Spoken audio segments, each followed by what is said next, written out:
对一开始因为新疆家庭的需要，伫台北所成立的喜乐家族，扩大到喜乐家族基金会成立嘛迈入19冬。其中喜乐艺农就是开发这群天才自我价值的鸡牛。这摆因有机缘来到台南文化中心，用画作嘛要甲咱乡亲分享因的内心世界，除了互济济观赏者相当感动，嘛看出因无限的艺术潜力。我要是坐公车出去玩，跟很多喜乐出去玩，平常是很少出去旅游。我就画的是松鼠寻宝，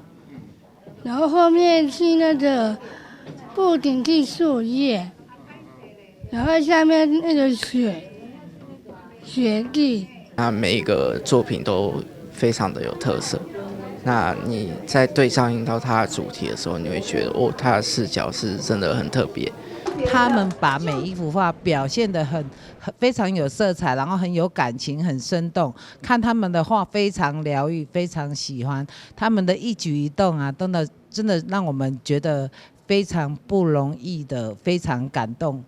为了让更较侪人了解这群知青的艺术表现，同款有所感动。规定头一天，侪贵宾拢专程来见证。其中有一天嘛，到场甲2位艺术家共同创作，用简单的幸福来传达因的感情，场面温馨。在这里面一定会发现很多具有艺术天分的。那我们也希望借着这个，就感谢喜乐家族基金会，能够提供这么好的机会，让所有的家族的成员，他的作品能够跟台南社会、台南市的市民见面，也可以让更多艺术工作者、艺术爱好者，其实能够发现未来那个嶂新星。这些画作呢，也是透过他们的艺术潜能，要让世上的人看见，他们